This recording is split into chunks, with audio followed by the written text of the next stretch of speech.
friend from your childhood? Polaris. She's come back.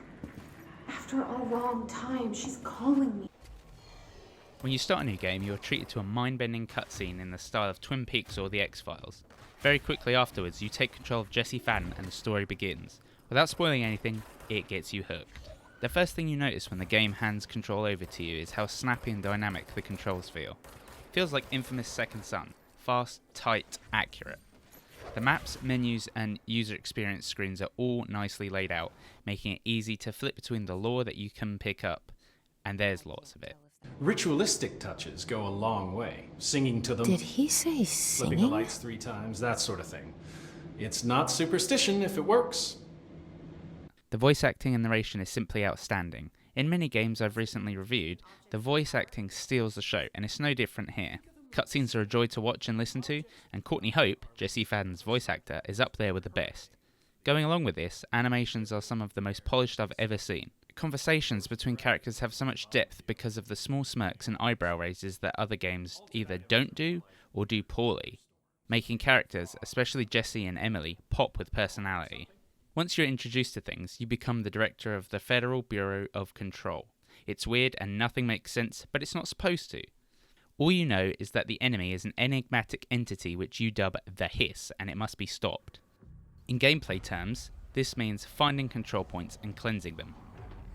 Like Dark Souls, you can then restore your health and manage your stats and abilities when you rest at them.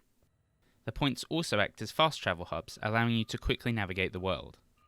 It's also worth mentioning at this point that the world design takes its cues from Dark Souls. As you progress, certain areas in the world link back to the previous areas and hubs, with new areas being unlocked with clearance cards. As much as I want Control to be a perfect game, it does have some glaring issues. It's a challenging game, and most of the time this is a good thing. However, towards the end of the game, there are some protracted fights that force you to go back to awfully placed checkpoints if you die. At points, it had me shouting in frustration to where I even stopped playing. These multi-stage fights should have a checkpoint so that you aren't forced to replay 30 minutes over and over again. Adding insult to injury, there are also frame rate drops in larger fights, which also cause you to die as the game slows to a sub 30 FPS chug. Another negative is the strange loot box grind mechanics that have been shoehorned into the game for the hell of it. To upgrade Jesse's abilities and weapons, you equip mods in the inventory. You gain these mods through random drops from enemies and loot boxes, which spew them out like gambling machines, and it is completely unnecessary. Finally, while the story remains strong throughout most of the game, towards the end it becomes quite predictable. In fact, the ending is abrupt and strange. I thought we were going to get more closure or a plot twist. Instead, we are treated to a vague and unsatisfying ending, which is clearly setting up for a sequel, or DLC. Should you play Control though? Absolutely. From the small studio that gave us Max Payne 20 years ago, to the biggest studio that gives us the likes of Control today, Remedy has remained a favourite of mine, and that hasn't changed.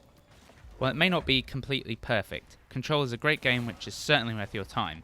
If you take Infamous, mash it together with Alan Wake, and add your Remedy twist, and you've got Control.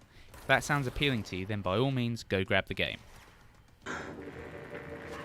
I don't think so. I don't remember. Maybe. I don't know.